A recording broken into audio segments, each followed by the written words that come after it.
30 years since Bolero. Yes, do you remember that wonderful dance in the Sarajevo Olympics? Well, 1984, the Winter Olympics, of course, and the judges could not find a fault, while 24 million viewers at home in Britain simply looked on in amazement at Jane Torvill and Christopher Dean. Well, Our Life on Ice is their new autobiography which charts the Olympic glory, their glittering professional career and tough times in their private lives.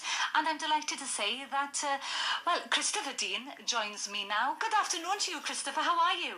I'm good, thank you. Well, can I get this out of the way right at the beginning? Were you ever really a couple? That's what everybody wants to know.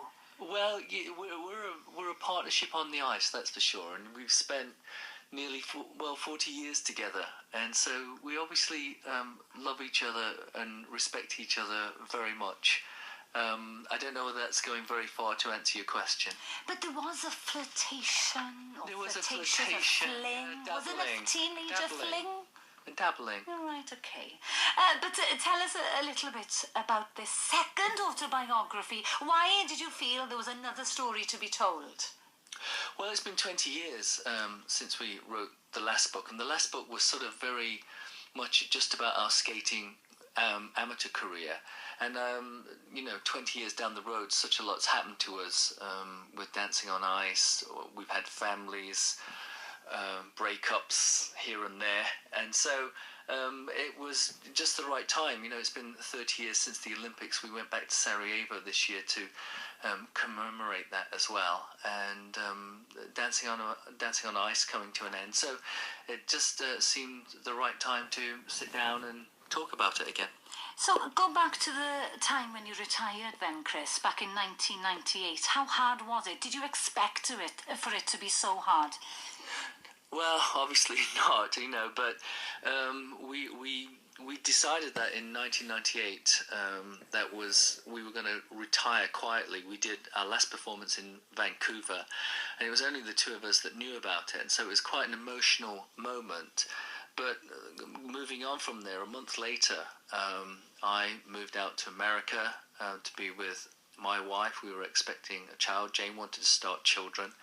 So, we finished skating, our partnership finished, we moved country.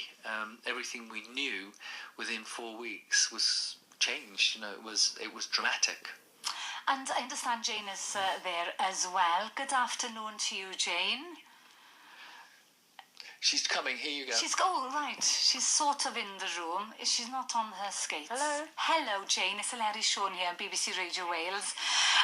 We were just talking to Chris there about how hard it was when you retired back in 1998. What was it like for you?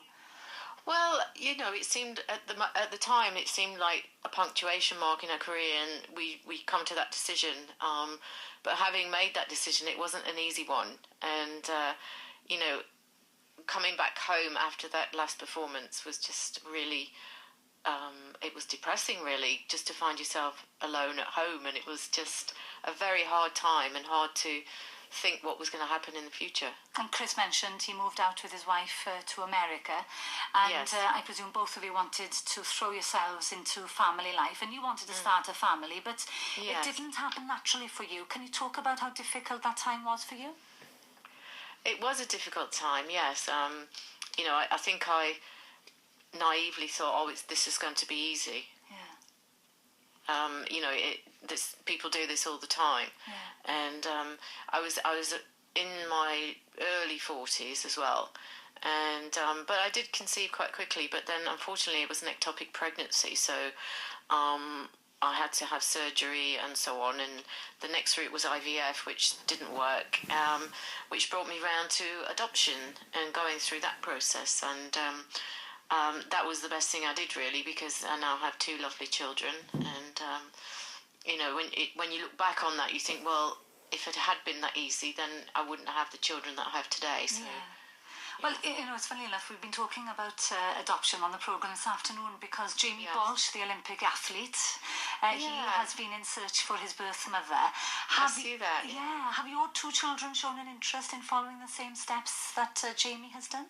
Well, they're only 12 and 8, so there's plenty of time. I don't think they're of an age that they're not of an age that they could really do that yet. So, take us back to 2005. The TV show Dancing on Ice hit our screens. So, was this the reason you came back together? Yes, definitely. We'd retired, we'd started families, and I didn't think I was going to be working again, but this was such a great opportunity and such an intriguing challenge that both of us decided to go for it and see if we could make it work. And we thought it might just be a one series, but even so, we thought it'd be fun. We'd give it a go. But 9 series later, it was still going. But was there a little bit of a pressure for it to actually succeed? And how much pressure was on your shoulders and Chris's shoulders having to perform once more? How many years later? Yes, we initially weren't expecting to be performing on the show, but as we started the process of getting the format together and indeed training the celebrities, it was obviously expected that we would perform in some way. So we decided, it was difficult, to get back into shape after all that time, but we decided we wanted to. And then, once we'd done the first show, we actually really loved that feeling of going out in front of an audience again and performing. Well, listen, it's been so lovely watching you over the last 9 years. Both of you, of course. Sadly, Dancing on Ice has come to an end, but you recreated Bolero for the 30th anniversary of the Sarajevo Olympics, and that was, of course, the final of Dancing on Ice. And you're back on the road now, aren't you? You're coming to Wales on December the 1st to the Grand Theatre in Swansea. Yes, we are indeed. We're looking forward to it. This is something new for us again. We've never done a tour in theatres like this, and indeed we normally have our skates with us, but in this case we won't. And we're looking forward to the book is out today, our latest autobiography, and we're looking forward to coming along and talking about some of the scenes from the book in great detail with our audience and in an intimate setting rather than in a big arena where we're normally skating. It'd be nice to sort of meet the people that have supported us over the years and tell our story and let them see our faces and feel the emotion as we're talking to them. Don't leave the sequins at home. Yes. Bring them with you, mate. Swansea love a bit of sequins. Listen, it's been lovely speaking to you. We've had some technical difficulties, but thank you very much to Jane Torvill and Christopher Dean. And Our Life on Ice, the new autobiography, is out now.